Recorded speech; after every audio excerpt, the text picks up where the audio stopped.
let's do a bit of a warm-up.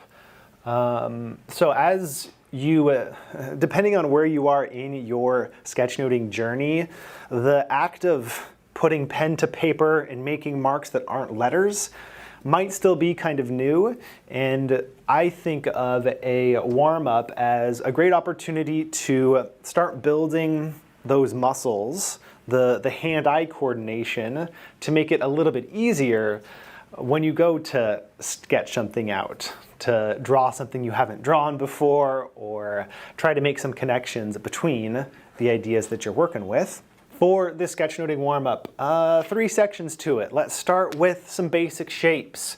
So the most basics of rectangles, triangles, and circles. If you're able to go somewhat large scale, so I've really been enjoying working up on a wall lately, both because it gives me the freedom to kind of move around in space, and it allows me to work a little bit more large scale. And I think when you can get more of your body involved in the mark making, it just makes it a little easier. It feels a little more natural than working super small scale. So if you have felt limited or constrained by working small, I encourage you to try working large. And if you're able to get up on the wall sometimes, do it. Shapes are great because they are the cornerstone of diagrams, whether it be a Venn diagram or perhaps maybe a 2x2 matrix. Could be kind of a ladder diagram where you're showing some hierarchy with the ideas. Triangles are great for ideas that come in 3. I feel like you often find trios of ideas. That's a common way that they're presented. So start with some shapes, some rectangles and triangles and circles. Then let's go to some letters. Write out the alphabet. This is a good opportunity to, if you kind of have a new handwritten font that you're working on, maybe a new title font, this would be a good opportunity to practice that. And just, make all of the letters in the alphabet, because you never know which ones you're going to need.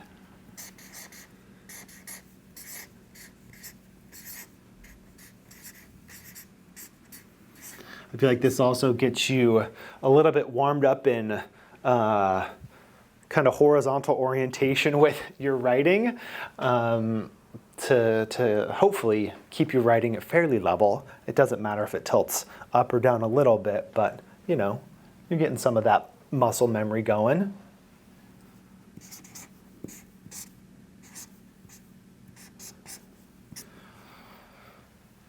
Once you've written out the alphabet, I'm going to do 2. This is kind of what I would consider to be my core font. I'm going to go with this title font next, just to practice all of those letters.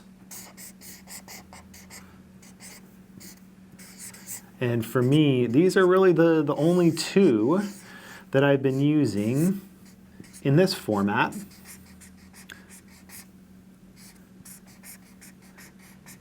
I have enjoyed this font for, making a big, bold title at the top of the page. I don't really use it anywhere else on the page, or at least I haven't so far.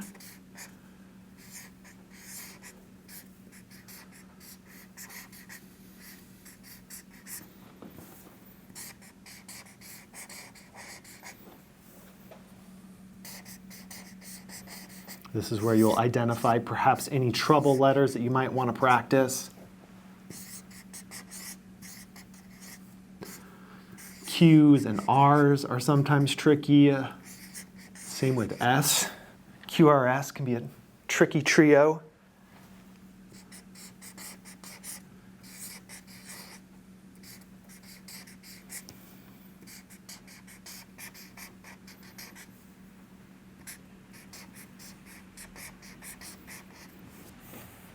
Squeeze the last few letters onto this line here. There we go. How's that looking? Am I sloping down a little bit? This is a hard range because like I'm half crouched down. And when I'm also trying to draw in a way that you can see it, that also sometimes, you know, it's harder to draw over here than if I were, you know, in front of the page directly. But my whole purpose here is for you to be able to see the marks that I'm making. So I would even define that as a skill, a very specific sub-skill that I am trying to get better at, drawing slightly from the side so that folks viewing can see the marks that are made. So we've done some shapes, we've done some letters. Let's do some drawings of actual images here. So pick some elements from your visual vocabulary, things that you've drawn before, and practice drawing those. The theme that I'm going to go with is writing utensils. So I'm going to draw a pencil. Maybe try to do these in different orientations too, as opposed to just all in the same direction. So there's a pencil, here is a pen, modeled after the Pentel Energel. Let's do a marker in the other direction here. Maybe we do a stylus in the horizontal direction. And what else? Maybe more of a fine liner type marker that is what? Something like that. And then, oh, how about a crayon? A little bit bolder and thicker. Do I remember exactly what a crayon looks like at the top of it? Probably gonna get this a little bit wrong. What does the crayon look like at the edge there? Haven't drawn one in a while.